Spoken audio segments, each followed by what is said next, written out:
Lideramos el camino de la opinión pública y buscamos que la cultura del debate alcance consensos y soluciones a los problemas de nuestro país.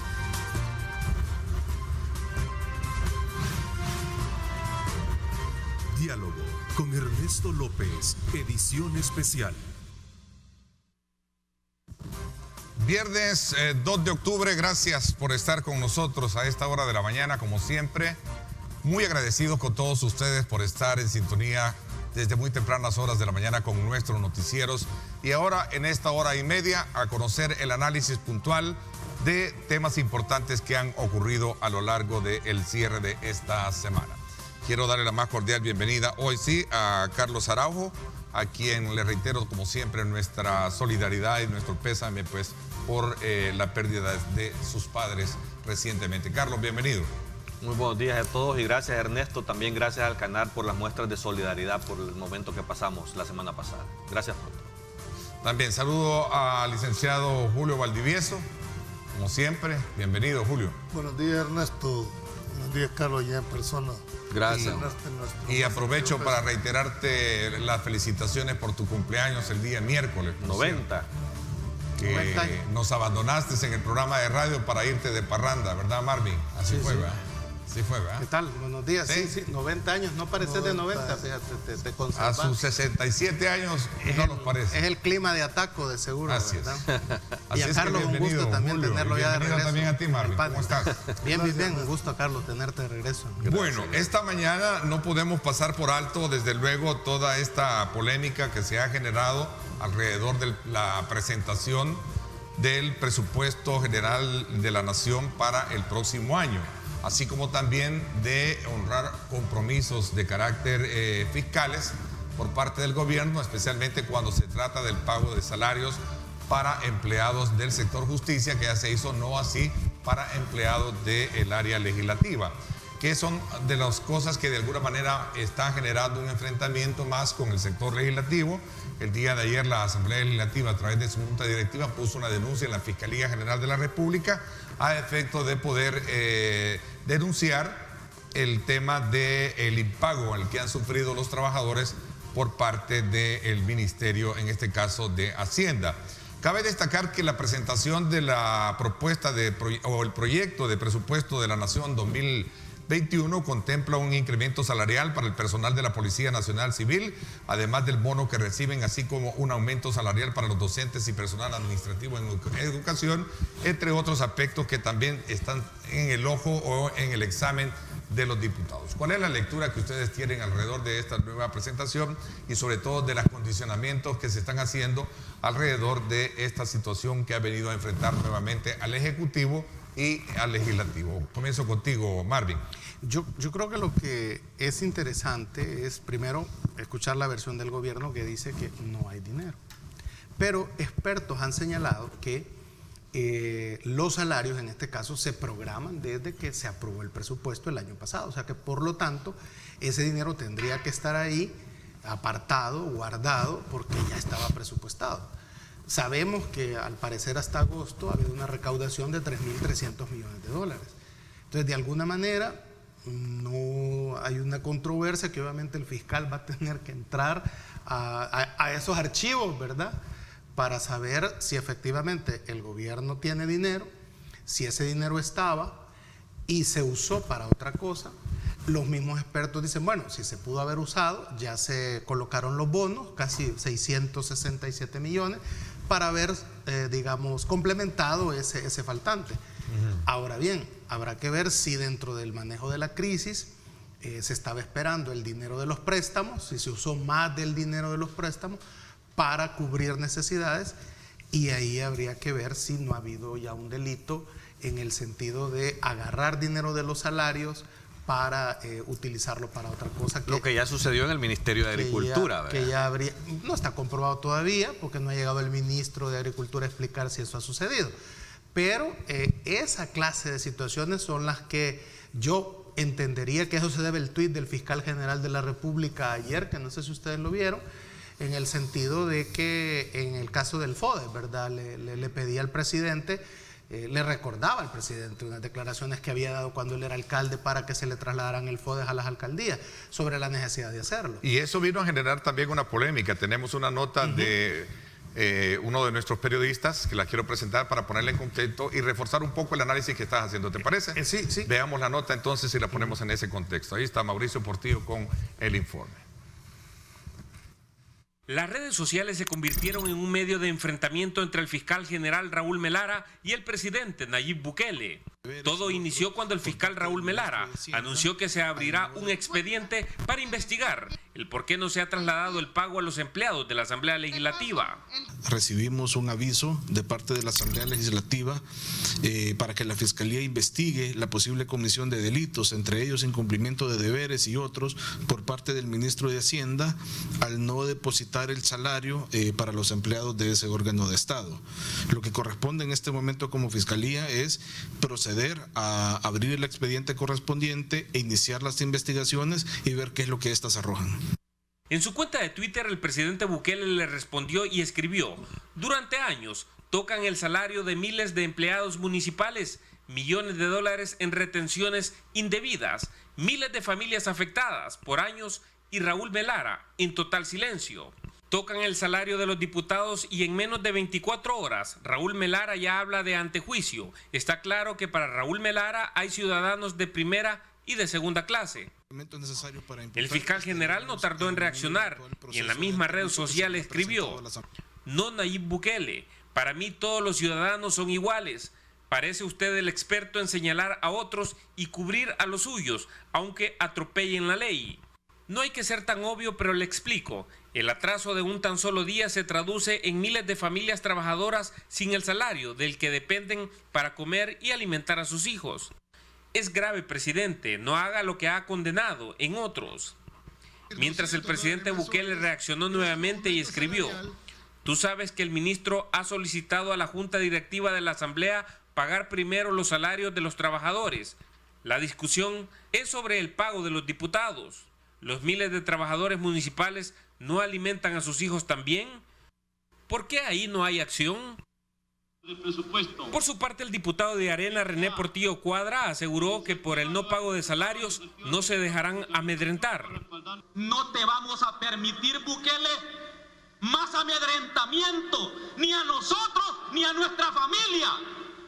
Vamos a ofrendar la vida, si es posible, pero no te va a llevar ni el país, ni tampoco el futuro de nuestra familia y de nuestros hijos.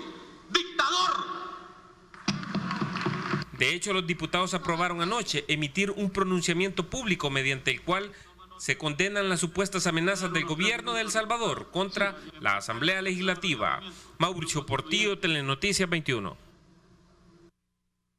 Bueno, parece ser que la situación sigue así, se mantiene, y por lo cual vamos a entrar ya a un proceso electoral, va a seguir de tal manera que eso va a continuar así, con esos tonos de voces. Julio Valdivieso, ¿qué piensa? Bueno, pero había dejado la palabra a Marvin. Pero y el resto, tienen la palabra los tres. En la pausa hablamos con Julio, que creo que es correcto. A ver, Julio. La parte legal que, bueno, yo voy a darle, la amplía, ¿no? Yo creo que la clase política, en términos generales, debe de entender de que aún dentro de ese mundo un poco nebuloso, hay reglas y hay líneas que no deben de ser sobrepasadas. Esta confrontación, que ya lo hemos dicho en varios, programas, ha sido como haber dinamitado los puentes del entendimiento. Al final, yo lo veo hacia el interior y hacia el exterior. ¿Qué mensaje estamos mandando como país con este tipo de confrontación? Independientemente de quién pueda o no tener la razón. Pero yo quiero resaltar en este momento que llegó ya el punto en que hay que ver cuál va a ser el rol que va a jugar la Fiscalía General de la República. ¿Por qué digo esto? Porque la Fiscalía, y no hablo de fiscal, estoy hablando de la institución como tal, es el garante de la legalidad de este país. ¿Y esto por qué razón? Porque al ser el garante de la legalidad, el que está obligado a defender los intereses de la sociedad, es el que debe de impulsar cualquier acción que esté tendiente al no cumplimiento de la ley. Si aquí cada uno va a querer hacer lo que quiere hacer por encima del mandato legal, este país está condenado. O sea, vivimos en un Estado de Derecho y todavía deberíamos de estar discutiendo dentro del Estado de Derecho. Entonces creo que el rol que le va a tocar jugar histórico a la Fiscalía en este momento, y particularmente aquí decía al titular, quizás va a ser muy, pero muy distinto a lo que han venido haciendo. ¿Crees tú? Normalmente a los fiscales se les ha juzgado por temas de carácter penal, que es lo que la conceptualización de la mayoría de ciudadanos tiene. El tono con el que escuché responder el presidente al fiscal no se lo había escuchado últimamente. Y quiero terminar con esto, con todo respeto. Las redes sociales no son para discutir temas de carácter jurídico. Y creo que el fiscal venía actuando correctamente, un tipo que no le gustan los medios. ¿Por qué razón? Porque los temas de carácter judicial se discuten en los tribunales, se discuten en los estrados, claro, no en una red social. Pero tenés que comunicar, Julio. Sí, pero no a través de un tuit. Y no podés quedar callado ante un ataque de una figura tan importante como el presidente de la República. Sí, pero el ataque hacia él es al cumplimiento de la ley. Por eso, pero lo está atacando el presidente. Sí, pero antes de eso, si yo sé que se ha incumplido la ley, pues yo voy y pongo la denuncia y después doy las razones. Lo que te estoy diciendo es que se está buscando como la palestra que es la red social para discutir temas que no deberían ser. Que no deberían de ser discutidos en redes sociales, particularmente, ni jurídicos, porque es muy difícil que tú en un tuit porás. Pero si no hay puentes de entendimiento, los puentes están dinamitados, ¿qué puedes hacer? No, y es que eso no era un diálogo, Julio, lo que viste ayer en la red social. O sea, fue una reacción a un ataque presidencial. O sea, es que el fiscal tiene que defenderse. Entonces, si te quedas callado, le estás dando la razón. Vea, y el otro, como tiene un micrófono tan amplio y una cobertura de los medios tan amplia, que tiene que dar las explicaciones suficientes.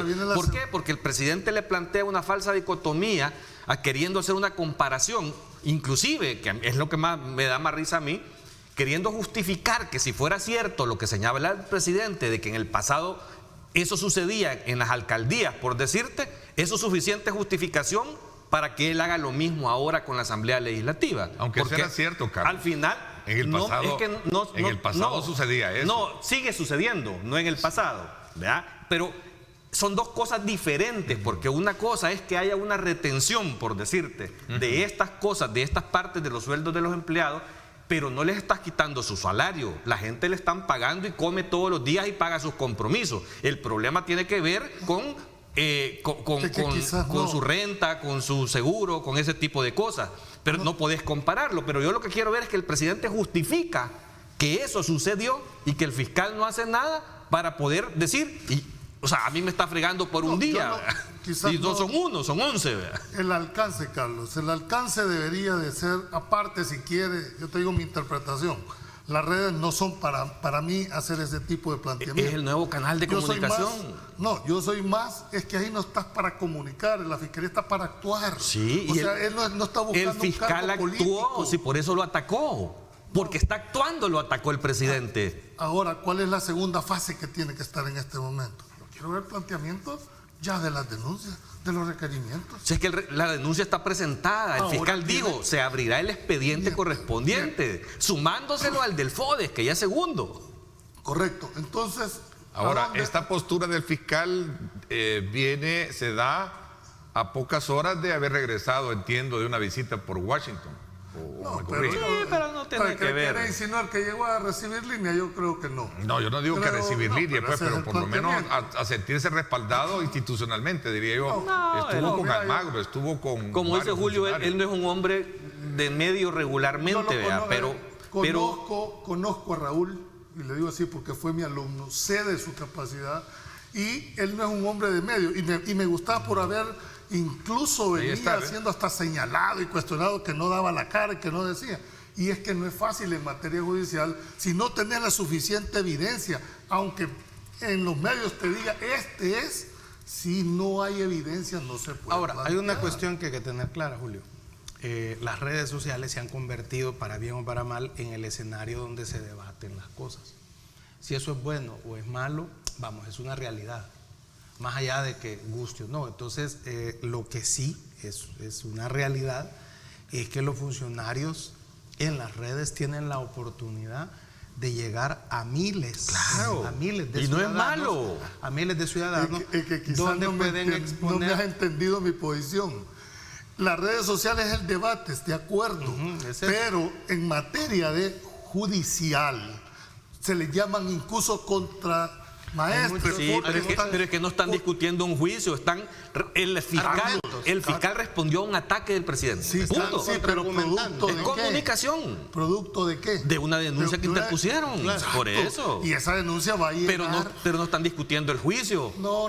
Ni el Ellos caso. van a llegar a ese momento, sino cuál es la razón del debate o de la discusión que se tenía. El tema en las redes sociales es que es sobre percepción. Y los jueces y los fiscales no pueden fundamentarse sobre percepciones, sino sobre realidades y sobre hechos jurídicos. En 140 caracteres, como tú dices, quizás es muy difícil. No, pero ¿verdad? puedes poner 10 tweets y ahí explicas todo lo que querrás. Abrís hilo, Pues sí. ¿verdad? Y explicas. Porque sí es necesario que la gente tenga claro la posición de uno y la posición del otro. Para el caso, ¿no? Revisábamos ahorita en la pausa sobre el hecho de que son delitos menores, ¿va? Los que se le pueden imputar al ministro de Hacienda. Por lo tanto, ese expediente que se abra va a poder seguir su curso cuando ya Alejandro Zelaya no sea ministro de Hacienda. Entonces, cuando ya no tenga, digamos, ¿verdad?, todo ese fuero, toda esa, digamos, quede ese proceso ahí abierto, que son las cosas que muchas veces los funcionarios deben de tener bien claro, porque ahorita pueda que no te toquen. Incluso ahorita puede que haya una correlación popular que te legitima. Es que mientras esté en el hueso, nadie lo ha tocado. Y si no, decime, exactamente. tú entonces, esperabas algún momento en que el anterior ministro de Defensa hubiera sido procesado. Que un presidente hubiera sido procesado. Después de 10 años. Ni por la cabeza se le... Regresemos un poco al elemento central de la discusión, que es el tema del no pago a los trabajadores. Porque, de acuerdo a lo que conversaba el día de ayer con el ministro de Hacienda en ese mismo lugar, en este mismo set, es que no tiene el dinero para poder pagarlo y por lo cual necesita esperar recaudar más fondos, ¿verdad? Por un lado. Por otro lado, también tener la aprobación de los empréstitos que le pide la Asamblea Legislativa para de esa manera ir dándole prioridad a los de primera línea, que son los trabajadores, después el grupo de asesores y por último los diputados. Así me lo dijo el día de ayer. Sí, pero te está mintiendo. ¿Por qué? Dinero tiene. O sea, ya lo que te puedo asegurar es que el gobierno tiene dinero para hacerle frente al pago de los empleados de la Asamblea Legislativa. Pero si tuviera dinero, ¿por qué estaría ocasionando este problema? Porque están jugando políticamente de cara a las elecciones. Eso es todo. O sea, es tan evidente y tan obvio lo que están haciendo. 3 meses de retraso del FODE. Pero no puede jugar entre políticos, pero no con la gente que con el trabajador. Ellos pagarán las consecuencias de sus actos. O sea, la Corte de Cuentas va a hacer una auditoría también al Ministerio de Hacienda para demostrar esto que te estoy diciendo. O sea, inclusive hace 2 semanas colocaron 645 millones de dólares en CETES. Ese es dinero líquido que entró inmediatamente a las arcas del Estado. ¿Cuánto dinero es la planilla de la Asamblea Legislativa? O sea, es insignificante para la cantidad de dinero, y tampoco es cierto que la caída de los ingresos debido a la pandemia fue elevada al inicio, pero eso ahora se ha venido normalizando. Tampoco es que no tengan el recurso para pagar directamente los salarios del Estado, que es la prioridad número 1 del presupuesto. Podés dejar de hacer todas las inversiones públicas. ¿Por qué no deja de pautar tanto en publicidad? ¿Cuánto está gastando en publicidad el presidente? ¿Por qué no deja también de cobrar los salarios todos los titulares del órgano ejecutivo, que son una gran cantidad, que te aseguro que solo en eso les alcanza para pagarle a los empleados, no a los diputados? Es que hay prioridades de prioridades, y aquí es tan evidente el juego político electoral que está haciendo el ministro de Hacienda con instrucciones del presidente. Pero, o sea, yo creo que esto hay que darle el trámite institucional que corresponde, ¿verdad? Y que paguen las consecuencias de sus actos. La gente tiene que tener claro que están jugando con la comida de miles de personas en la Asamblea Legislativa. No hablo de los diputados, si los diputados tienen cómo comer. Son 2.000 empleados que hay en la Asamblea Legislativa que de verdad no tienen para comer, no tienen para pagar medicinas ni médicos en este momento, ¿verdad? Pero también no olvidemos el FODES. Son ya casi 4 meses. Y yo no creo que no solo, Carlos. ¿Cuántos empleados hay a nivel municipal, no solo a nivel nacional? De los empleados de la Asamblea, de todos los empleados públicos. Porque acordate que también estaba la Corte Suprema. Sí, pero ya le pagó. Sí, pero es decir, ha venido. Encontró dinero. Ahora también van a ser los empleados municipales. O es que los empleados municipales tampoco no comen. O los empleados municipales tampoco no demandan. Por eso es que la partida de salario es intocable. Claro. Porque los salarios son el salario, que es la contraprestación que da el trabajador por el servicio que presta, es privilegiado porque es su única fuente de ingresos. Y por eso la normativa secundaria trata de darle esa protección a tal grado. Lo que pasa es que nunca se pensó que no se contaría con los recursos del Estado para el no pago. O sea, si solo imagínate cuánto dinero está gastando este gobierno en la creación de todos estos nuevos medios oficiales que está creando. O sea, porque va a crear televisión, va a crear radio y va a crear un periódico. O sea, ¿cuánto están invirtiendo en este momento en eso que va a ser propaganda gubernamental? Y no tienen dinero para pagarle a los empleados ni a las alcaldías. O sea, es que da risa, de verdad. Y creo que el ciudadano debe de estar alerta a atender lo que está sucediendo. Estas cosas son inverosímiles. Hay que ver las consecuencias de las decisiones. Bueno. Lamentablemente nos metimos en el tema electoral, Ernesto. Ya estamos en el calendario. Ya estás en el camino electoral. Este tema es electoral. Lo que está sucediendo es un tema electoral. No nos engañemos. La Asamblea emitió un comunicado donde expresa su enérgica condena por actos arbitrarios. Se llama actos arbitrarios. Claro, pero te voy a decir una cosa. Las consecuencias de las decisiones pueden ser positivas o negativas. Por eso es que no entiendo dentro de la lógica política, es decir, ¿por qué le voy a retener salario a los empleados? O sea, puedo retenérselo a los diputados si querés. Sí, por eso, ¿Por qué retenerle salario? O sea, no le veo la lógica. Esa amenaza no viene de hoy, viene desde la época de la pandemia, que amenazaba con no pagarle los salarios a la Asamblea. Como acción política, está bien que no le pague a los diputados. Como acción política va a tener una consecuencia. ¿O tú crees que esos empleados no van a reaccionar? Solo mirar cómo la óptica de ellos, de estos funcionarios. El ministro de Hacienda llegó a la Asamblea a presentar el presupuesto. Lo acercaron los empleados del sindicato de la Asamblea. Sí. ¿Qué les dijo? Vayan a presionar a los diputados para que nos aprueben los préstamos para poderles pagar. Esa es la lógica de ellos. O sea, están extorsionándolos en función de ¿qué? De que les den la aprobación de los préstamos que ellos quieren. Y que con esa mentira dice que les van a pagar los salarios. Es que es mentira que primero los préstamos no eran para eso, pues. No era para reponer la caja chica del Estado. Entonces, pero juegan con la gente. A eso quiero llegar yo. O sea, el juego político electoral que están haciendo les puede salir al revés. ¿Verdad? Porque yo creo que sí es importante que el ciudadano entienda y que claramente estos 2.000 empleados de la Asamblea Legislativa y los miles de empleados a nivel nacional de las alcaldías que están sufriendo las consecuencias tienen familias. Y estas personas están en este momento en una situación crítica. ¿Por qué? Por un objetivo político electoral de este gobierno. Yo realmente insistí en preguntar si había o no había dinero. No hay. Estamos esperando que nos llegue la recaudación, decía el ministro el día de ayer. Ese es el argumento del gobierno, que no hay dinero. Sí, y los 645 millones de hace 2 semanas, ¿qué son? Eso es dinero líquido. Por eso es que la institucionalidad a la que estamos refiriendo es la que va a determinar, porque aquí hay interpretaciones. Yo te lo dije el viernes pasado, hay que distinguir entre no tener y no querer, ¿verdad? ¿Cuál es la tesis del gobierno? Que no tiene. Pues va a tener que evidenciar que efectivamente no tiene para haber hecho acción. ¿Y cuál es la única forma de hacer? Cuando le certifique la Corte de Cuentas el uso en cuanto a este momento. Antes es pura interpretación de cada uno. Pero es claro que fueron tomados por la emergencia y para atender la pandemia. Pues incluso hasta el ministro me decía, tú fuiste una persona beneficiada de la emergencia a raíz de tu problema. Como argumento de que los fondos fueron utilizados por la pandemia.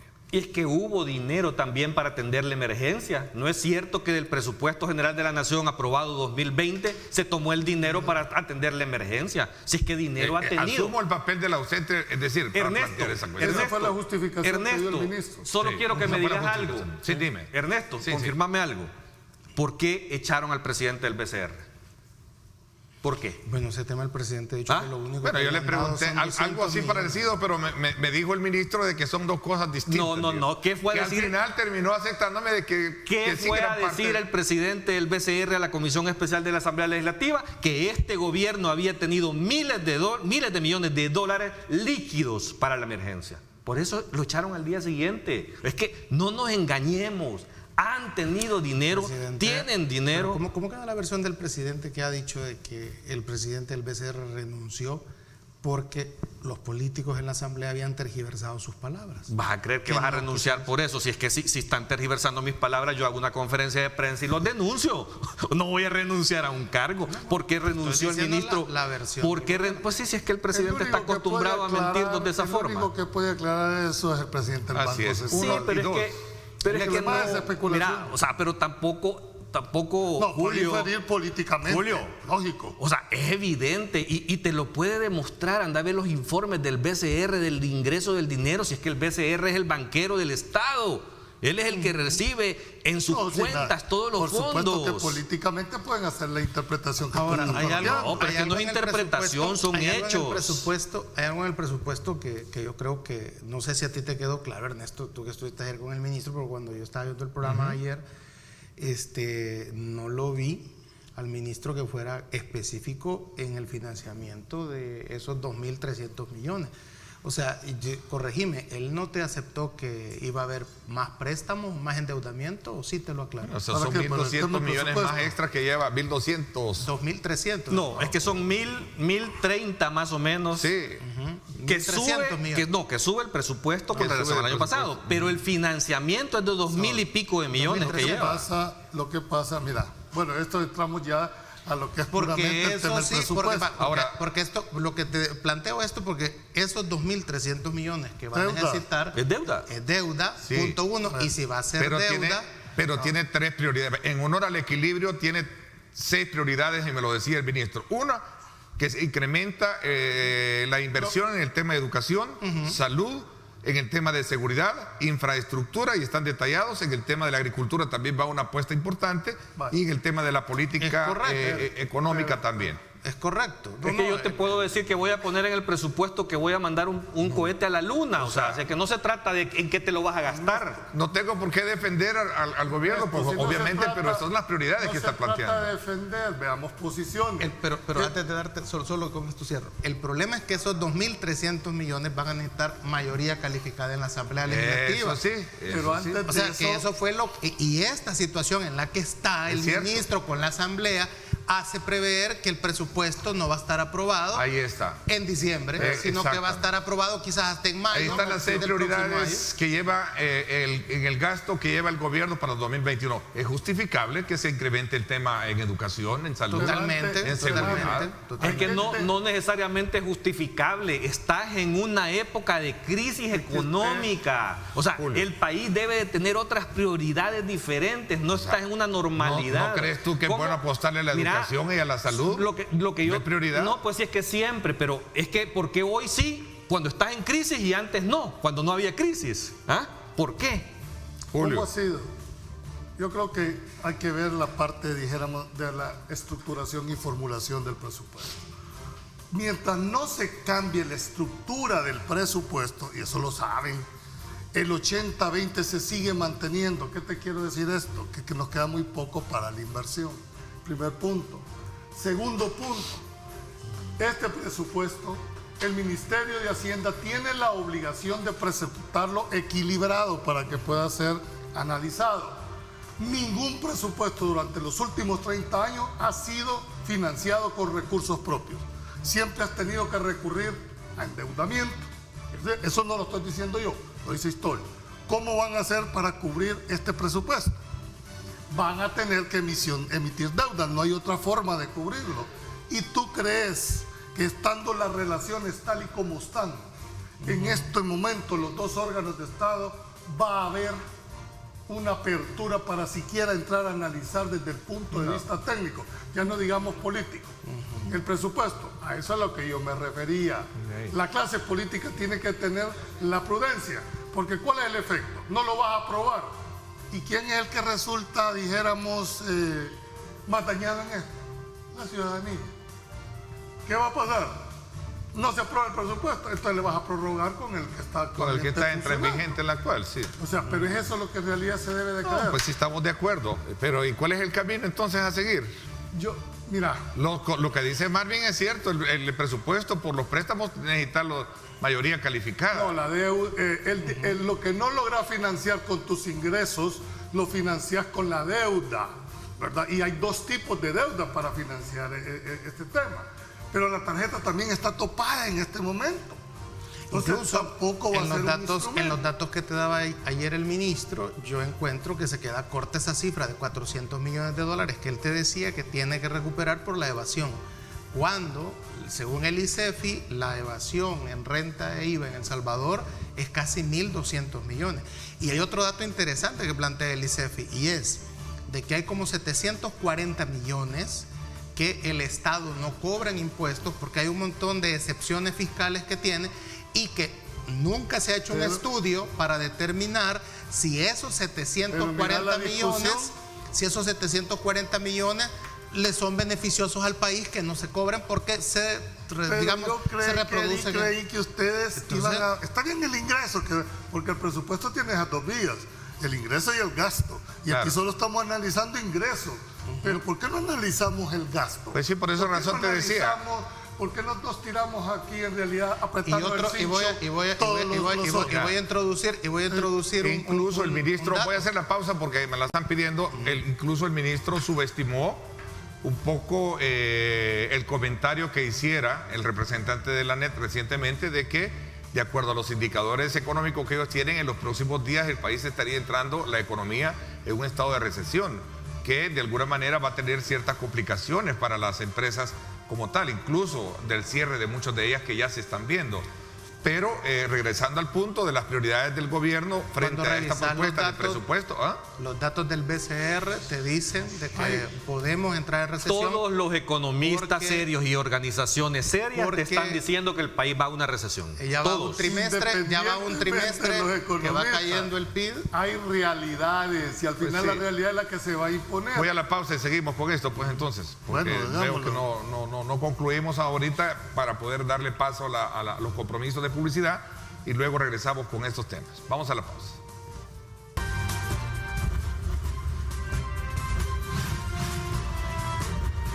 Diálogo con Ernesto López, edición especial. Estás viendo Diálogo con Ernesto López.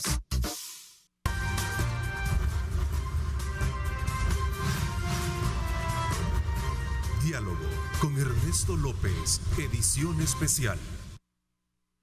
Bueno, gracias nuevamente por estar con nosotros. Cuando se hizo la presentación del presupuesto, el ministro también hizo hincapié que no hay dinero para pagar los salarios de los empleados de la Asamblea Legislativa hasta que este órgano de Estado, lo estoy citando textualmente porque así lo consigna un medio de comunicación radial, hasta que este órgano de Estado apruebe fondos de créditos pendientes. Dijo que propondrá al presidente Mario Ponce el pago de planillas divididas por prioridad. O sea, más claro no puede ser de que él... Ernesto, mira, yo quiero insistir en esto. Dinero hay. Y te voy a dar otra evidencia y otra prueba de la mala intención que están teniendo de querer bloquear el recurso para la Asamblea y las alcaldías. Si te recordarás, hace poco se aprobó un dictamen parcial sobre el préstamo del BID de los 300 y pico de millones, donde se incluyó el dinero del Fomilenio, el pago a los veteranos y los 75 millones de los alcaldes, que inclusive el presidente lo aprobó y lo sancionó a último momento, y eso es ley de la República, y esa parte del desembolso del préstamo entró a las arcas del Estado. Bueno, ya dieron el dinero al Fomilenio, ya le pagaron a los veteranos desde el día siguiente. Los 75 millones de las alcaldías, desde el 9 de septiembre, no se los han entregado.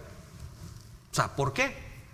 Simple y sencillamente porque están jugando política electoral. O sea, es que de verdad no puede ser. Yo creo que este país, no quiero decir una mala palabra, pero es que nos estamos reventando ya como país. Ya estamos en un nivel que esa línea que dice Julio, ya la pasaron. La investigación de la Fiscalía va a determinar. Yo lo que creo es eso, el fiscal debería apresurarse en determinar todos esos orígenes, porque efectivamente decir que no le pagan a la Asamblea mientras no se aprueben los préstamos, allí hay una declaración de un delito. Casi pues, confesión. Porque el dinero de los salarios, exacto, porque el dinero de los salarios es que incluso es histórico. Ya le hemos hablado aquí sobre qué ha pasado en el pasado por esa situación. No, es decir, cuando no le pagas a los empleados públicos. No, que no había sucedido nunca. No, es decir, ya ha pasado eso, pues estamos hablando que ha pasado hace 80 años, hace 90 años. Bueno. Entonces, pero volvemos a hace 80 años. Pues sí, o sea, es decir, por eso mismo es lo importante de que son sagrados los salarios. Son sagrados los salarios y que no se puede condicionar una cosa al pago de los salarios de los empleados públicos. Pues yo esperaría que, si bien, por ejemplo, decía Ernesto en la pausa, hay cosas buenas en el presupuesto, por supuesto. Es correcto hacer notar. Nadie de nosotros aquí está en contra que se le aumente de manera, digamos, sustancial a la educación. Fíjate que son educación lleva 2.081 millones de dólares más. El diario de hoy introduce, vamos a hablar una cuestión a veces de mala intención. El diario de hoy introduce hoy una nota que habla de que el gobierno dice que ha priorizado en educación y salud, pero que le da más a gobernación y a vivienda. En porcentajes eso es cierto, pero en dinero no es así, le da más a educación y a salud. Pero manejan, es decir, el presupuesto de gobernación es de 60 millones de dólares. Entonces casi lo dobla, ¿verdad? Hoy le va a dar 140 millones. Pero es que, Marvin, el problema aquí no es cómo reparten la piñata. Así es que eso es bonito decirlo y querer justificarlo. Y decir que le va a dar más en porcentaje a gobernación, que es cierto, pero no en dinero, porque gobernación tendrá 114 millones y educación 1.200, 1.300 millones. O sea, no se puede decir que le da más a uno que al otro. Pero ¿cuál es el problema en darle a gobernación, verdad? Si ahí están los bomberos, por ejemplo. Y hay que ayudarle a los bomberos a que se desarrolle. Ahora, que ahí está Mario Durán de ministro y que eso lleva la intención de decir, bueno, si ya no va a dejar de ser ministro. Pero, pues. Mira, yo quisiera que ordenáramos el debate en el sentido de que nos pasamos a una acción política y después al tema de la estructuración del presupuesto. Yo creo que ahorita deberíamos de orientar la discusión cómo se ha formulado el presupuesto, si las premisas que se han dado a través de la ley se van a cumplir o no. ¿Cuál es la primera? El equilibrio presupuestario. Eso es lo que tenemos que ver, porque lo que está planteando después es la prioridad de la ejecución del presupuesto, que es lo que tú estás planteando. Pero ese es ya para ejecutar lo aprobado. Primero veamos la estructura en su primera etapa. Hoy se presenta un presupuesto con políticamente dinamitadas las relaciones entre dos órganos de Estado. A 2 meses de que termine el año y empecemos un nuevo año. Elecciones a 3 meses. Esas son las condiciones reales que van a imperar para el análisis de la estructura. Y un país a las puertas de la recesión. Con una realidad económica complicada y también con una realidad de pandemia que no ha pasado todavía. Claro. Vale. Entonces, ahorita nos hemos desgastado casi media hora, más de media hora en el programa por analizar cómo se elabora el presupuesto vía los ingresos y que no tiene ingresos y que no tiene la forma de cómo financiarlo. Pero yo sí quisiera meter en el elemento de la discusión de la formulación del presupuesto es el tema del gasto. ¿Por qué razón? Porque por más dinero que tenga este gobierno, si no se regula, el Estado, por ejemplo, debería ya de tirarse una política a todos los órganos de Estado suspendiendo ¿qué? Viajes, suspendiendo gasolina, suspendiendo compra de vehículos nuevos. Telefonía. Es decir, esos gastos ya no deberían de estar siendo autorizados en este momento. Es momento de las vacas flacas, que hay que apretarse el cinturón como Estado. Si eso no se da, ¿a dónde creen ustedes que va a venir a terminar este tema? Hoy al ingreso. Impuestos, señores, porque no va a haber forma de poder financiar tarde o temprano haz un paréntesis. Ese tema. Impuestos, fíjate bien, que era lo que antes de la pausa quería introducir. ¿Qué dice el ICEFI, por ejemplo, con la cuestión de los impuestos? Durante la pandemia han habido empresas que han salido incluso con mayores ganancias.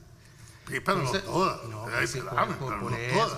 Por eso estamos entrando a recesión. Por eso hay que poner un impuesto selectivo, un impuesto de responsabilidad social, ¿verdad? no aumentar el IVA y mucho menos aumentar la renta. Eso no depende de los gobiernos, depende de los organismos internacionales que te lo ponen, no te lo pero pedicen. hay forma, va el caso del impuesto al patrimonio o el caso del impuesto a la propiedad, al predial. Eso va a ser una política del Estado tributaria. Y obviamente, por eso mismo. ¿Y por qué no empezamos para parar el despilfarro del dinero del presupuesto? Y después vemos a dónde hay que ir a traer más dinero. No, Carlos, es que la negociación tenés que plantearla cerrando todos los chorros. A la vez. Pues sí, pero empezar cerrando el tuyo para tener la propiedad suficiente de poder exigirle a los demás. Por eso.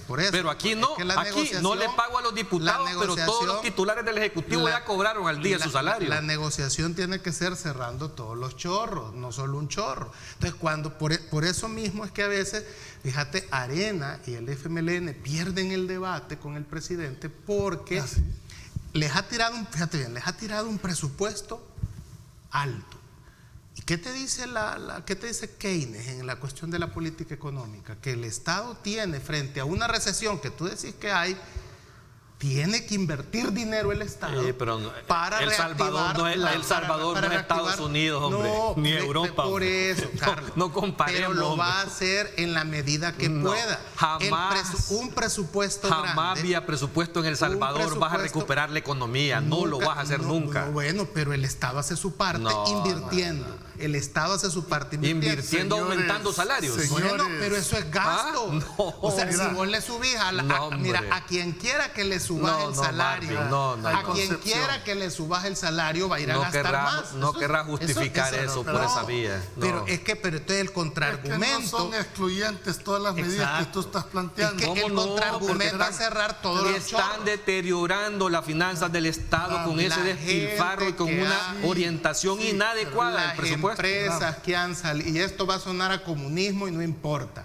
las empresas que han obtenido ganancias en esta pandemia deben de tener responsabilidad solidaria con el pueblo que está malo pagando más impuestos. No es comunismo, es parte del principio de justicia tributaria. Exactamente, justicia tributaria. Pero como aquí a la justicia tributaria le llaman comunismo. Entonces, son cuestiones ideológicas. Es que Marvin todavía vive en ese tiempo. Y esa es una realidad, y esa es una realidad que la oposición debe de leer. Porque si estás hablando de cerrar chorros en propaganda, publicidad, perfecto. Pero ¿y el otro aparte, pues? No, es que nadie está. Yo lo que estoy planteando que no son excluyentes las medidas. Claro. Y lo tenés muy claro, hombre. El problema no son ni siquiera los partidos políticos, somos nosotros como sociedad que no están viendo el tema aquí. O sea, los partidos son la expresión de esta polarización que tiene la sociedad. Mira, mentalmente lo dijimos.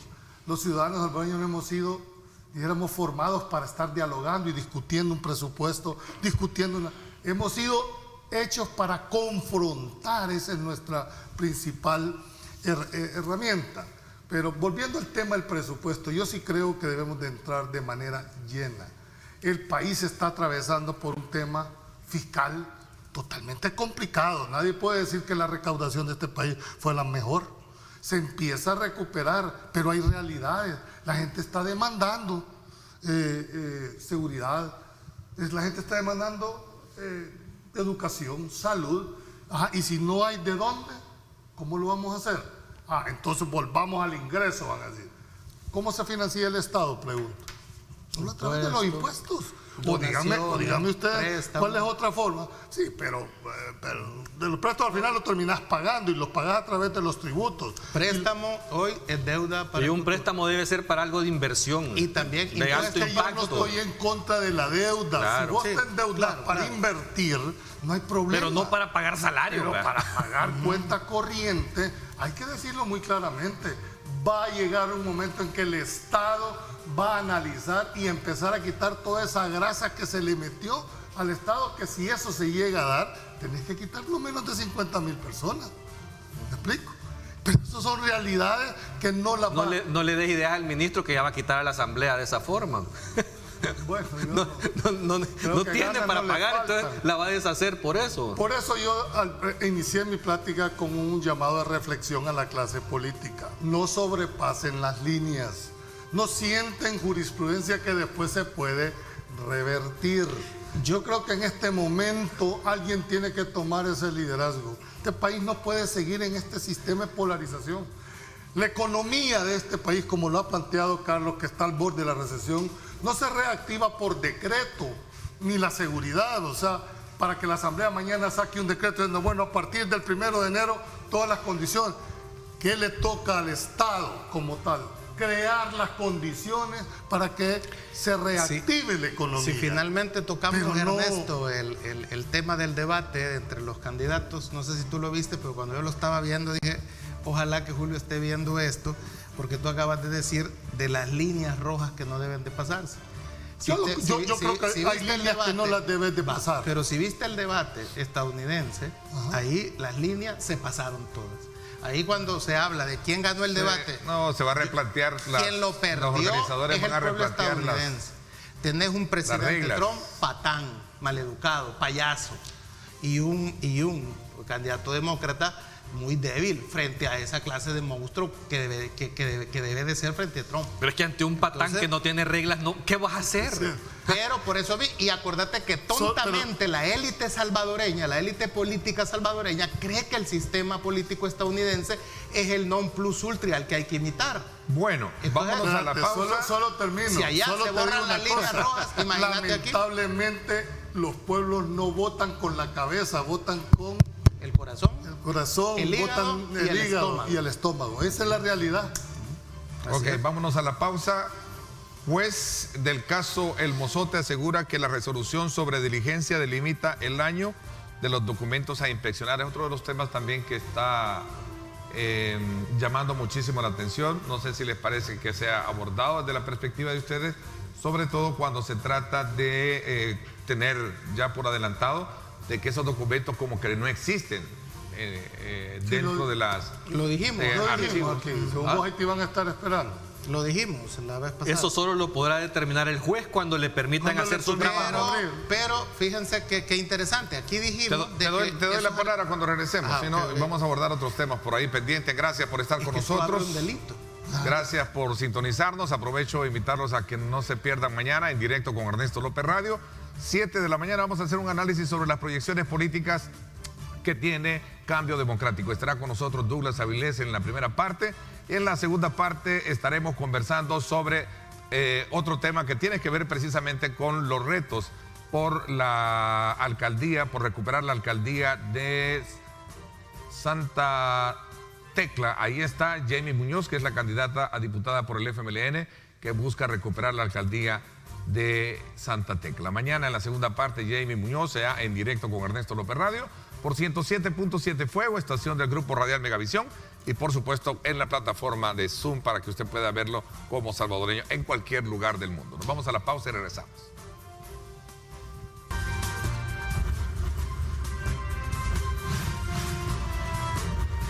Diálogo con Ernesto López, edición especial.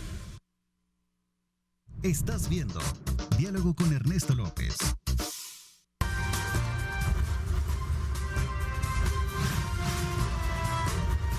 Diálogo con Ernesto López, edición especial. Bueno, tú hablabas del presidente de los Estados Unidos y su esposa, pues van a cuarentena, parece que han dado positivo al COVID-19.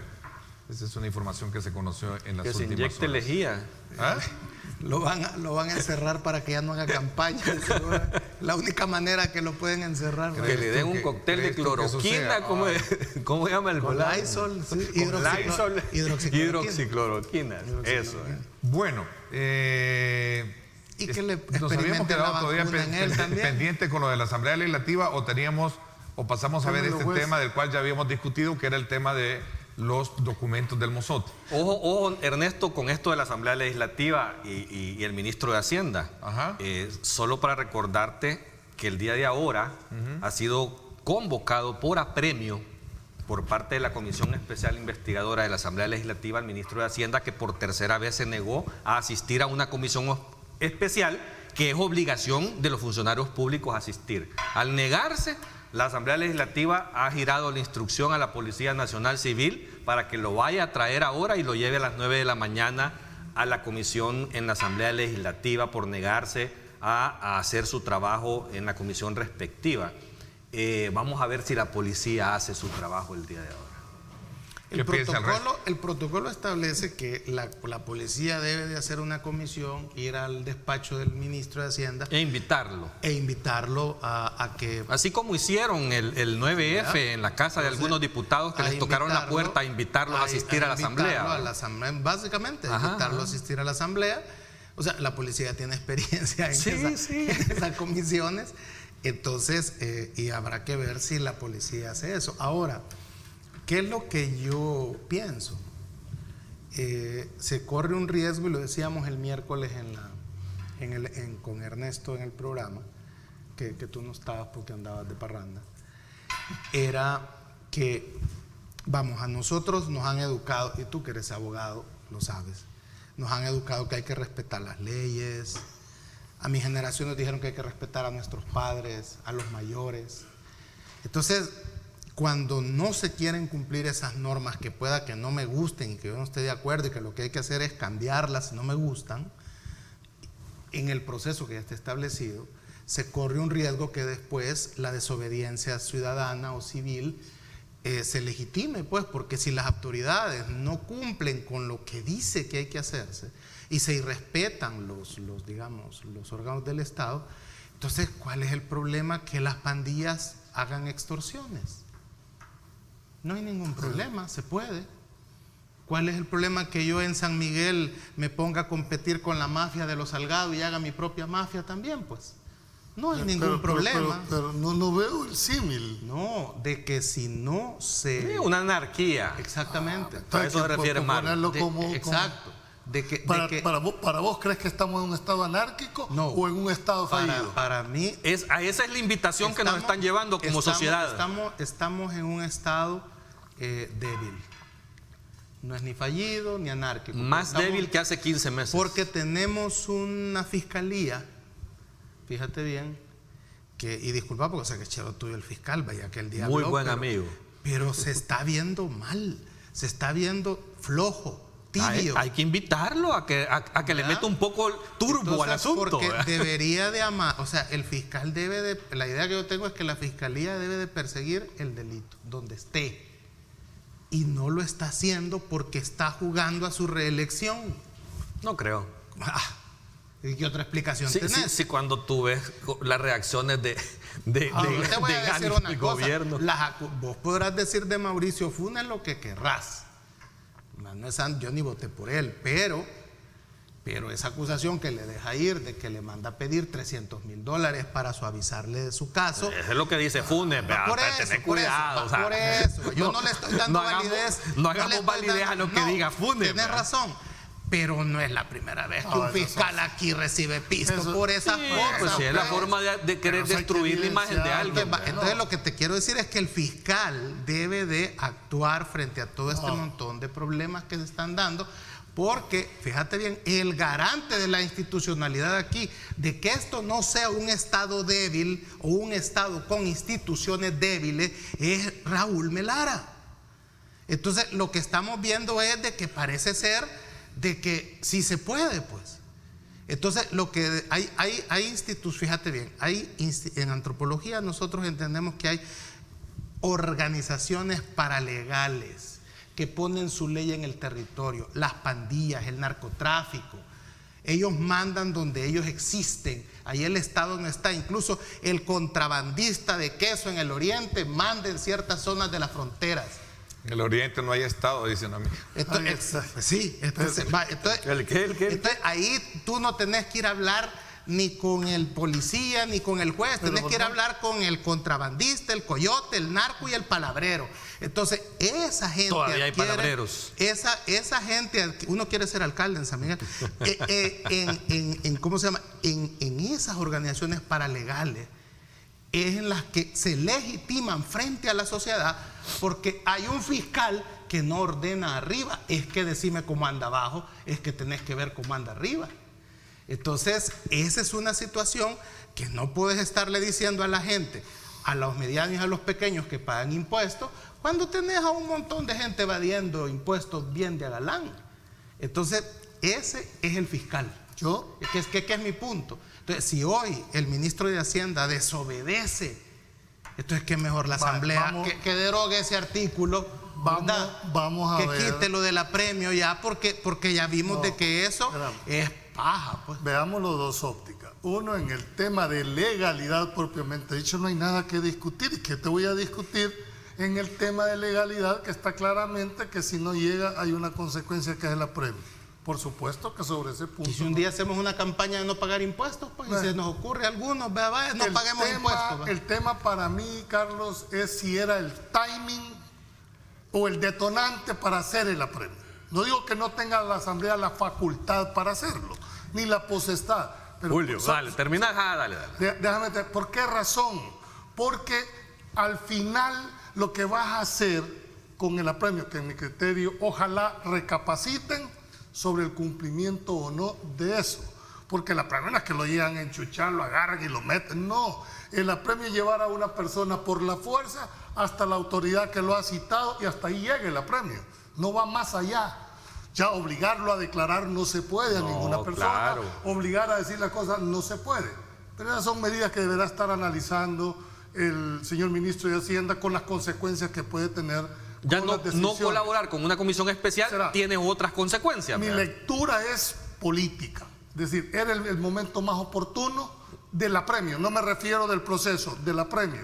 Si es oportuno. ¿Sabes por qué? Porque la legalidad la tienen, pero la percepción que tiene la ciudadanía no, Carlos. Ahí es donde yo siento pero no podés dejar, no podés dejar de actuar con lo que corresponde solo porque en este momento existe un aparato de propaganda creando percepciones en contra de las acciones que tú tomás institucionalmente. Es que mira cómo ha venido evolucionando, mira cómo han golpeado a la Asamblea, mira la percepción que tienen de la Asamblea.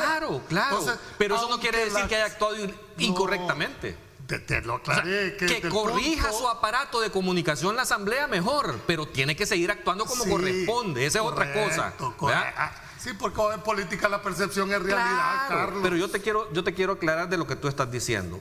¿Era oportuno el apremio en este momento? Definitivamente. Estamos en una situación en la que el ministro y el presidente de la República te están diciendo que no hay dinero para pagarle los salarios a los empleados de la Asamblea, ni trasladarle el FODES 4 meses a las alcaldías. Certificarle entonces la Asamblea tiene facultades de crear una comisión especial que investigue si hay o no ese dinero. Entonces, la Asamblea está con una comisión especial para investigar la colocación del dinero y cómo lo han ocupado. Es importante saberlo. No llega. Es importante saberlo. ¿Cuál? No va a llegar. ¿Tú crees que la policía lo va a llegar a Bueno, pero entonces empezamos otra vez. Hay que certificar a Fiscalía que el director de la policía no está cumpliendo una orden. ¿Vea? Hay que certificar a Fiscalía que el ministro se está negando a lo que ordena la Constitución y vamos a continuar en el mismo proceso, aunque aquí se genere una anarquía absoluta, pero no podés hacer lo correcto. Ayer me dijo que estaba pensando en ir o no ir. Es que no es que si le da ganas, es que es obligación ir. Punto. Te dije que desde el punto de vista de la legalidad no hay discusión. Claro. ¿Y quién te puede decir si está en la letra? Entonces, aquí tenemos que determinar a conveniencia de si nos van a atacar o no. Poder decir si lo hacemos en el momento o no lo hacemos. No, yo no estoy planteando, esa es tu interpretación. Lo que yo estoy planteando era si era el timing, incluso para la misma oposición.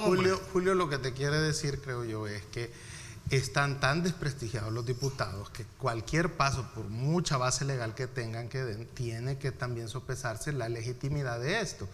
Porque, o sea, el problema es que quienes están juzgando están desprestigiados. O sea, eso es una realidad. Sí, pero eso no quiere decir que no hagan su papel, su trabajo. Pues sí, la cosa es una reelección de diputados. Fíjate que la Asamblea Legislativa, que no tiene muy buena imagen, ¿verdad? En esta pandemia, la Asamblea Legislativa nos ha demostrado que se pueden comportar correctamente y adecuadamente en beneficio de los intereses de la población. Se puede. Crítico fuerte de la Asamblea, es correcto. Determinadas acciones. Pero ¿qué es lo que insisto? A mí la Asamblea, durante la emergencia de la pandemia, me ha demostrado que cambiaron esa forma tradicional que traían de hacer las cosas mal. Otra cosa es comunicar inadecuadamente, que creo que es lo que le falta, y le faltan camino por recorrer a la Asamblea, pero no dejemos de hacer lo que corresponde solo porque nos están atacando comunicacionalmente. Cuidado. Yo no dije que no dejen de hacer.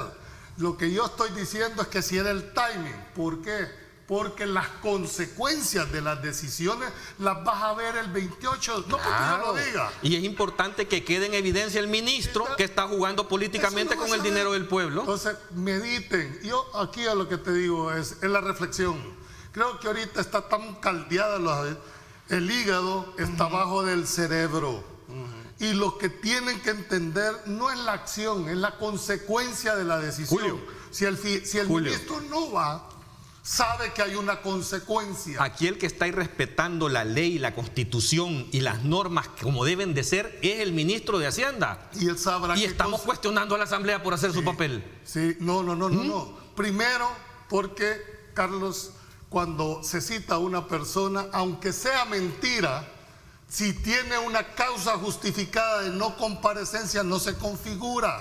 Entonces, ¿qué debieron haber precedido? Esa es una observación, tercera vez. Por eso, pero si vos tenés una causa, no hay causa, motivo, razón, no, eso lo decís vos. Por eso es que ahí están las cartas del ministro. La comisión debió haber hecho el análisis. Debo de entender que analizó, porque el ministro le dijo, ninguna no voy causa, a llegar por esta razón. porque me duele la uña. Lo que sea. Sí, no es pero causa. Formalmente la comisión debe haber dicho, para nosotros esa causa, ese motivo, esa razón no es justificable.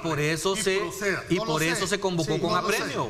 No lo sé. Porque no se aceptan las causas que él está poniendo. Entonces, una vez que viene eso y la no lo comisión logra, no aceptó las causas del ministro. ¿qué lo vas a hacer? Y es obligación del ir, punto. Sí. Termina la comisión, llega a la conclusión y certifica. Claro. Eso es lo que debería de hacerse. Bueno, o sea, la línea... Pero no es normal. Eso sí, no es la normalidad. No es la normalidad. Lo que sí me trae al recuerdo, y concurro a la palabra que Julio mantiene, es que en el país los puentes están dinamitados. Y ahora hasta y siento un precedente. Yo creo que ya se lo llevó la corriente. Que era mi preocupación con la analogía que ya se hacía. lo llevó el caudal, ¿no? Siento una pausa y regresamos un precedente bastante malo para el país. Yo no...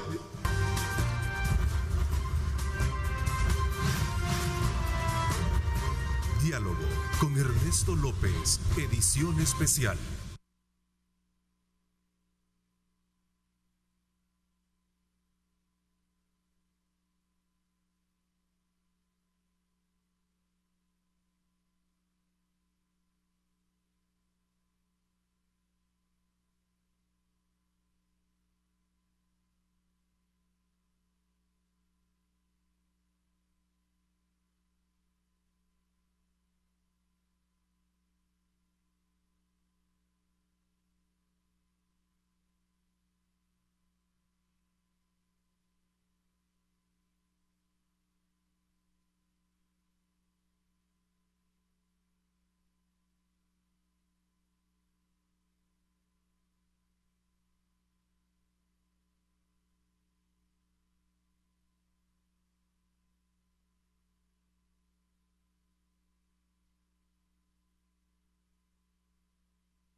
Estás viendo Diálogo con Ernesto López.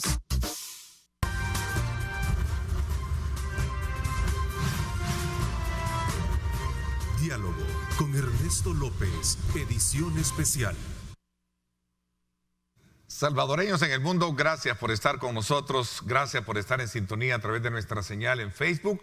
Agradecemos muchísimo los comentarios que aportan precisamente a la discusión que tenemos en la mesa y que tiene desde luego varios ángulos de interpretación. La de ustedes es bien importante y por eso fomentamos la participación constante de ustedes para que puedan de alguna manera enriquecer los contenidos de nuestros programas.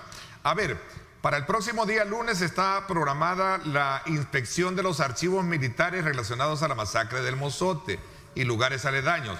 Se trata del segundo intento que va a realizar el juez de instrucción de San Francisco Gotera, Jorge Guzmán. Guzmán dijo ayer que esperaba tener el acceso que fue denegado el lunes 21 de septiembre pasado, que no lo dejaron, pero poner un pie adentro. Bueno, yo diría ¿Qué de que piensan? no lo van a volver a dejar entrar. Y va a pasar lo mismo. Es decir, Tengo mis dudas. Vamos a ver, el presidente estableció en la cadena nacional, si ustedes vieron, que él va a ser el que va a entregar los documentos que se han encontrado en los archivos de las Fuerzas Armadas en relación a ese caso. Entonces, bajo esa lógica, él incluso fue más allá y dijo: ahí no hay archivos en el Estado Mayor, ¿verdad? No están ahí y no vamos a dejar entrar al juez porque pueden verse otros documentos que pueden ser utilizados, dijo, políticamente en contra del gobierno. Lo que el presidente de la República no logra entender es que también no es a él al que le compete determinar si un juez puede hacer una diligencia de ese tipo. También dijo, ¿verdad? Aquí tú podrás desarrollar eso, que ningún juez tiene jurisdicción sobre la Fuerza Armada, lo cual a mí me parece, digamos, grave. Gravísimo. Porque entonces, ¿quién va a juzgar al ejército? No, aquí no hay fueros atractivos. Pero ningún juez puede tener autoridad sobre la Fuerza Armada. Cuando el presidente dijo que el juez no tenía jurisdicción, dijo. Julio, pues explica eso, Julio. Entonces, es decir, vaya, que nos explique Julio eso. Yo lo que creo aquí también es de que el ejército, hacia su interior, en las reuniones o asambleas que hacen, deberían de ser consecuentes en no volver a transitar por caminos que ya pasó el ejército. O sea, esto no es un gobierno militarista, un Estado militarista. Todos estamos sometidos a los jueces, al órgano jurisdiccional. La Fuerza Armada no está por encima del órgano judicial. Y al decir que no hay archivos, que yo eso es lo que creo también, porque fueron destruidos, de esa época, ¿verdad? Sí hay. Sí, porque pero es que pues sí, pero ¿quién los tiene? Ellos. Entonces, es que depende. Mira, acordate cuando fue el golpe de Estado en el 79, una breve historia.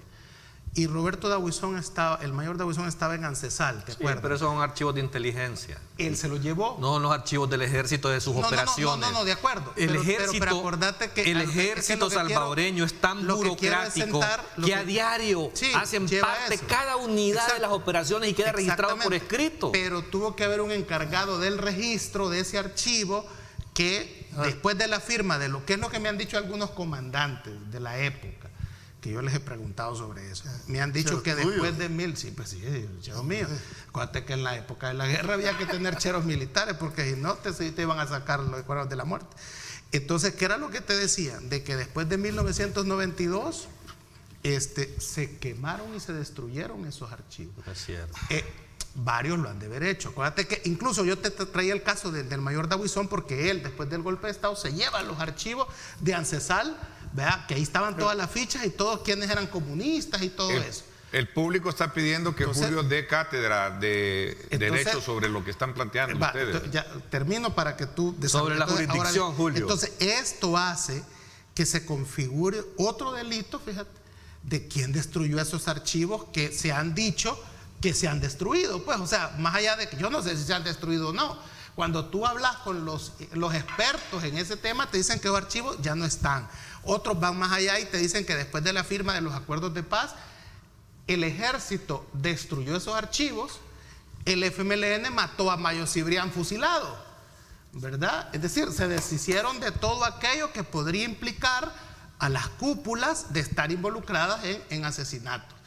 Entonces, de alguna manera, yo diría que esto configura un delito. ¿Quién era el responsable de los archivos en aquella época? ¿Y por qué los destruyó? Eso lo va a determinar. Mira, primero hay que diferenciar. Normalmente todos los presidentes han tenido como esa voluntad política de ofrecimiento a las víctimas y a todos de abrir los archivos de la Fuerza Armada. Y eso es una voluntad política de un presidente que puede o no cumplirla sin ninguna consecuencia. De hecho, el Frente cuando estuvo ahí dijo que también lo iba a... Y no lo hizo. Y no lo hizo. Bueno, tiene su consecuencia. El actual presidente también lo prometió. Y tampoco ¿verdad? lo hizo. Va a tener su decisión. Aquí estamos frente a una diligencia judicial que es diferente. La primera vez que llegó el juez, le sale ahí una persona de verde, con sus galones y le dicen no estaba informada. Debo inferir de que en el acta que hizo el juez que se vio imposibilitado de realizar la diligencia y por eso señala el 5 de octubre para practicar la segunda. Primero, nadie puede estar por encima de la ley. Nadie en el país, no hay fueros atractivos, en el país no hay jurisdicciones especiales, excepto en el caso de los delitos militares, que cuando esa es otra cosa. Por temas de guerra. Por temas de guerra, que hay un código de justicia militar y tiene su propia regulación. Pero en términos de delitos comunes y oficiales, la jurisdicción ordinaria que priva es la del órgano judicial. Nadie puede estar por encima Traduciéndote, de la ley. lo que dijo el presidente no es cierto. El juez tiene jurisdicción sobre eso. Ahora, hay un principio. ¿Y que no para eso hay un juez militar? No, hay jueces pero militares. no tiene nada que ver en eso, son delitos comunes. Este es un delito común. Por lo tanto, quien investiga es un juez de lo común con jurisdicción en lo común. Y las diligencias de él abarcan a todos. Ahora, por eso está preso Montano. ¿Qué es lo que tiene que esperarse? El día 5, porque no sabemos qué va a pasar el día 5. Si el día 5 no le permiten los archivos, él va a levantar un acta porque no es cierto que va a entrar. Primero, o no lo dejarían entrar. Pero, ojo, la diligencia no es a que te den en la calle un papel, no. Es que tienen que dejarlos entrar. Él está diciendo, practíquese la diligencia para ver los archivos. No lo que me quieran enseñar, prueba de ojos, es decir, porque ellos perciben directamente las inspecciones. Ahí él va a levantar un acta de qué es lo que encuentra y dependiendo de lo que encuentra, sí serán las consecuencias de esa decisión. Nadie está fuera del principio de legalidad en este país, que en mi criterio es lo que le está faltando a este país. Se pasan ese artículo por donde quieran. Y es que deben de entender los funcionarios de una vez por todas, que ustedes no tienen más facultades que la que expresamente les da la ley. Si ustedes se pasan de ahí, no es lo que yo quiera o lo que yo diga, es lo que me mandata hacer, a diferencia del particular, que el particular puede hacer lo que la ley no le prohíbe. En el caso de los funcionarios, solo pueden actuar lo que la ley le faculte actuar. Yo creo que en esto también tiene que meditar. Entiendo la preocupación de la Fuerza Armada, que hay otros temas ahí que pueden estar, pero hasta no hay nada que no pueda haber un juez. No, hay algunos temas de carácter militar, de carácter reservado. Pero eso se resuelve, eso se resuelve. Planes militares, eso no está pidiendo. Se resuelve haciendo una comisión. No, le entre dice, el ejército ¿cuál es el archivo? Para ir hasta ese lugar. Pero es un poquito de sentido común. ¿Cuál es el archivo de la fuerza? Ahora, prácticamente, ¿tú crees que van a encontrar algo ahí, honestamente? Van a estar lo que debería de estar, pero eso solo lo va a determinar. Pero quiero concluir con esto. Miren, este tipo de desobediencia jurisdiccional no es conveniente para el país, por una razón.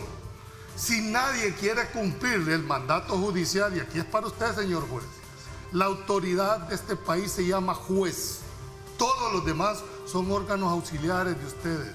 Primero hay que rescatar el prestigio de la autoridad jurisdiccional y eso pase por imponer la razón y la ley. Si eso no se da, este país está condenado a caerse. Cuando le dejan la potestad a alguien de querer cumplir o no cumplir una decisión, eso no nos va a llevar a nada bueno. ¿Cualquiera puede cuestionar una decisión jurisdiccional? Sí. Pero para eso existen los recursos, apelen, están las instancias. Lamentablemente, que ya hubo. Lo que pasa es que hay que decirlo también. Lo que pasa es que aquí nunca se resuelve lo que se tiene que resolver. Ya hubo una apelación por parte del Ministerio de Defensa a la Corte Suprema de Justicia y ya le dijo... Agotó. Esas son las reglas del juego. Me voy a la pausa.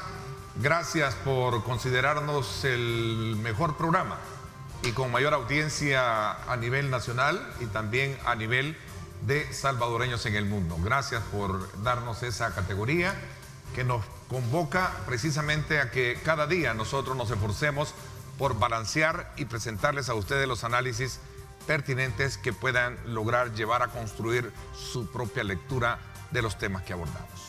Una pausa y regresamos con más.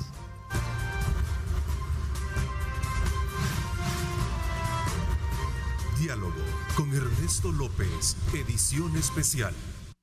Estás viendo Diálogo con Ernesto López.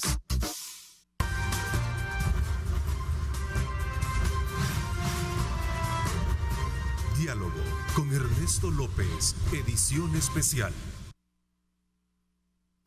Uno de los principales argumentaciones que se dan en el contexto de la discusión sobre el tema de estos archivos es que también se pueden llegar a abrir otros archivos que le pertenecen a la seguridad del Estado, por lo cual no sé hasta qué punto es... ¿Ah? Y además ya el señor presidente dijo que no hay archivo, que le va a tocar ir a... Ese es otro elemento al que quería llegar, y si no hay archivos, ¿qué va a ir a hacer el juez? Eso es algo que va a determinar el juez, no el ministro ni el presidente. Eso es lo que vaya a decir. Ahora, la gran pregunta que yo siempre me he hecho como periodista en este tema es, bueno, ¿y no el FMLN durante 2 administraciones que pregonó muchísimo por velar por la justicia y honrar a la memoria de las víctimas de la guerra y especialmente eso no es justificación para no hacerlo ahora? ¿Es un error del frente? Sí, es un error. No, yo solo estoy trayendo a colación sí, pero que yo me pregunté, bueno, y ellos en 2 periodos, ¿por qué no lo hicieron? Si aquel lo hizo, yo lo puedo hacer. Razón. El Frente fusiló el archivo. Es una pregunta válida. Tenés razón y están las consecuencias. El Frente fusiló el archivo. Perdón, Julio. El tema no es ese. El tema es que está frente a una diligencia judicial. Ya el presidente de la República no hay archivo. ¿Qué es lo que va a ir a hacer el juez el 5 de octubre? Va a levantar el acta que no encontró nada y ahí se acabó la diligencia. O sea, ¿Y qué van a investigar después? No puede llegar así, mire, ábrame todas las puertas del Ministerio de Defensa. No sé que la única prueba no es esa, hombre. Eso es parte de todo el proceso del mozote. Además hay que entender que la institución armada tiene sus propios protocolos y mecanismos a los cuales también hay que ceñir. No es que le van a ir a decir, vaya, yo solo en la oficina de fulano. Yo solo te recuerdo, si la justicia salvadoreña no fue capaz de castigar a los asesinos de los padres jesuitas, la justicia española ya comenzó a hacer su trabajo. O sea, que aquí ahora, nadie va a quedar exento de la aplicación de la responsabilidad que tiene ante crímenes de ese tipo. Conforme a la legislación española, tienen todo el derecho a su jurisdicción. Claro. El tema es que estamos... Lástima que tengamos que recurrir a que terceros hagan justicia en casos de lo que sucedió en El Salvador. Y por eso te digo, la comunidad internacional está delante de todo esto. Hay una cuestión que hay otra opción, y obviamente hay otro actor aquí que ha participado en este proceso de la guerra, y es los Estados Unidos. Estados Unidos sí tiene sus archivos, y ese es otro recurso que pueden tener las organizaciones que quieren que se esclarezca esto, la participación sobre, digamos, también Estados Unidos llevaba su control y su propio registro. Pero sobre no tienen carácter jurídico, por eso es que no. Aquí no. Pero estamos hablando del Salvador. Pero pueden servir, así como sirvieron para los jesuitas también. Digamos, los archivos. No, porque si eso fuera así, y no tienen lo de la Comisión de la Verdad, pues.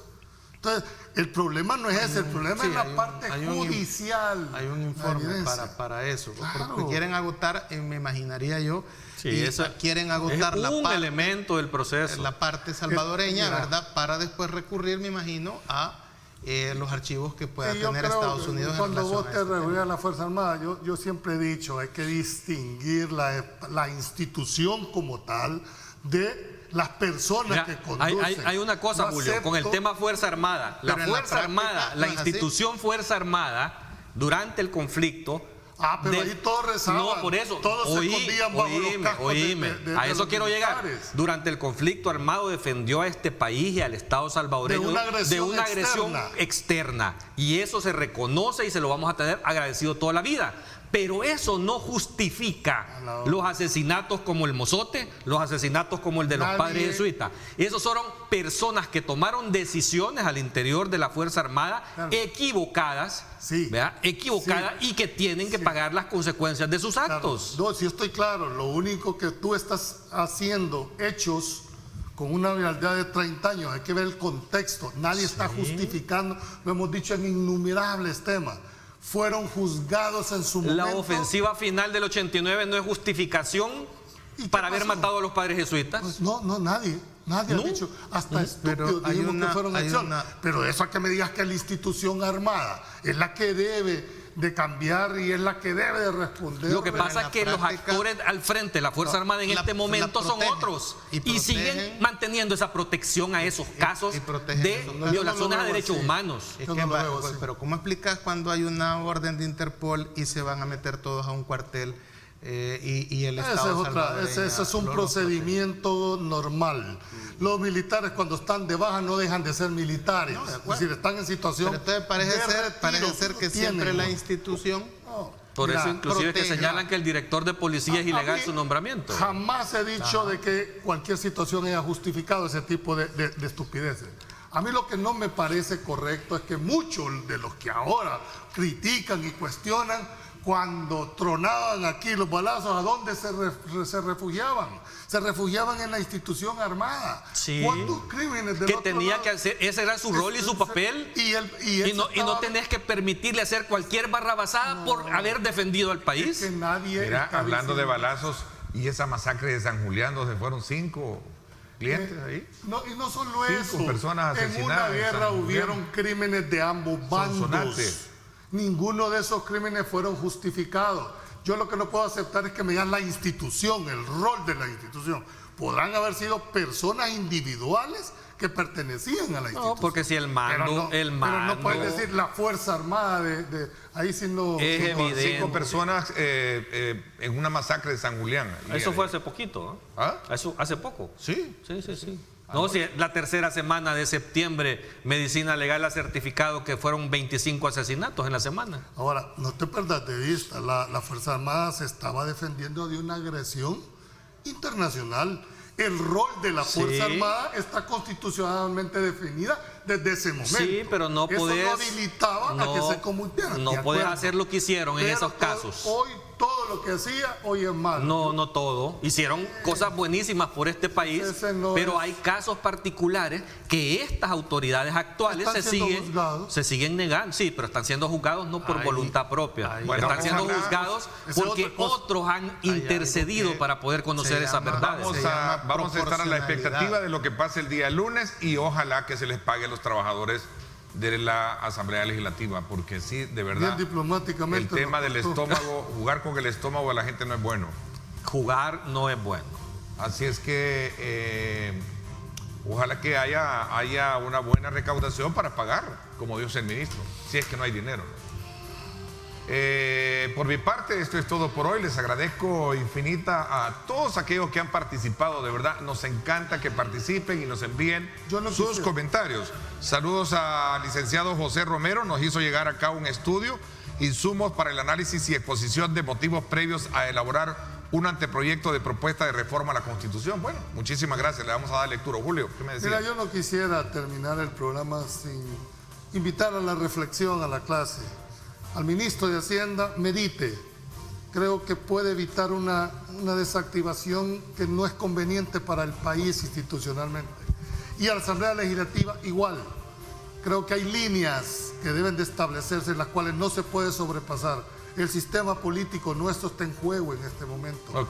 Las desobediencias están en juego en este momento. Prudencia. A las 10 de la mañana está el citatorio por apremio que ha hecho la Fiscalía, ¿verdad? Vamos a estar a la expectativa a las 9. Sí, vamos a estar a la expectativa de ver qué ocurre. Yo le hice esa pregunta el día de ayer al ministro y me dijo que no estaba seguro si iba a llegar. La verdad que ahí hay un elemento jurídico que ustedes muy bien lo han discutido y vamos a estar a la expectativa de ver de qué es lo que pasa. Por mi parte, gracias Marvin, gracias Carlos. Feliz fin de semana es todo por hoy, pásenla bien y como siempre recuerden lo más importante, amar a Dios sobre todas las cosas.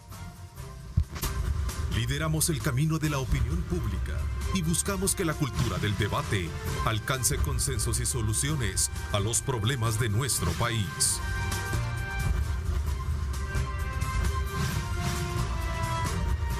Diálogo con Ernesto López, edición especial.